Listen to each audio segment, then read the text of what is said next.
All right, next up at heavyweight, Francis Ngannou. I've called him a future UFC heavyweight champion. Biggest favorite on the fight card here.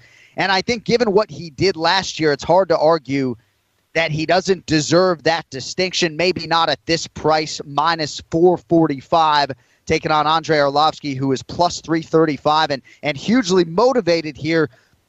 Motivation doesn't always win fights at heavyweight here. David, you going Ngannou or Arlovski? Oh, I'm going Ngannou 100%. I mean, you just listen to his story. I mean, the guy just came from nothing. He's had to struggle, and he's huge. I mean, the guy's just like a big, giant human being. He's huge. I think his power's going to be too much. Arlovski's chin is questionable, so I'm definitely going Francis. Ken Flo, Francis Ngannou obviously submitted Anthony Hamilton in Albany back in December. An outstanding year for him. You know how highly I think of him. You think he gets it done here against the former champ?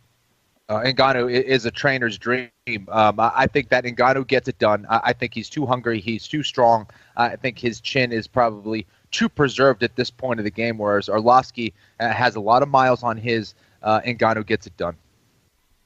All right, co-main event. Really one of the more anticipated fights in the first quarter of the year. Donald Cowboy Cerrone trying to stay perfect at welterweight. Favored to do so here, minus 160 against Jorge Gamebred Masvidal. Masvidal plus 135. David, who do you like in the co-main? Oh, man, definitely Cowboy. Again, like you just said, his streak is incredible.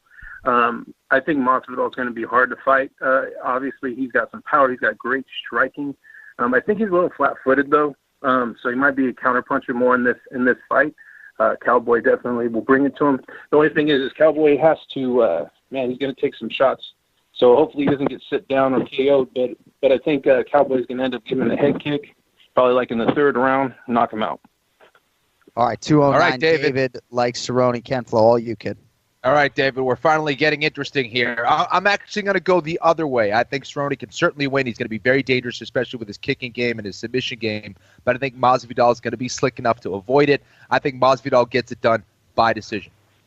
Jorge Masvidal by decision. How about Ken Flo? Yeah, it's the biggest fight or one of the bigger fights of Masvidal's career. It's the fight he's been working towards his entire UFC career. We'll see if he can maximize the moment. All right, that brings us to the main event. So for extra points here, David will also take the round and the method of victory. Essentially a pick 'em here. Valentina Shevchenko headlining for a second straight fight on Fox. Ken Flo loves the Peruvian blood. Shevchenko minus 115. Pena minus 105. So the slight underdog right now. Pena undefeated in the UFC thus far. David, your main event selection with a round and method of victory. Well, this is going to be a tough one. I mean, Pena's great. She has great jiu-jitsu.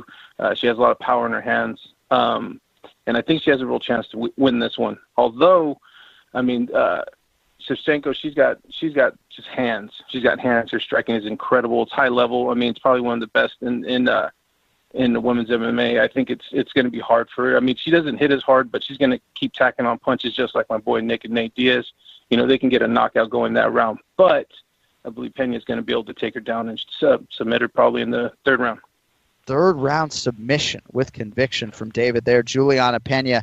All right, Ken Flo, very tough fight to call, at least according to Las Vegas. I kind of feel the same way. A little bit of a stylistic clash here, certainly. How do you see this playing out? You know what? I think that's a very good assessment there by David. I think that Shevchenko is going to be the cleaner striker. I know Pena's been working a lot on her striking. She's been training a lot out in Chicago, improving her striking, improving her ground game. And if that's the case, I think Pena wins. But I got to go on what I've seen. And I think Shevchenko gets the win here. Let's go Shevchenko by decision. Shevchenko by decision for Ken Flo.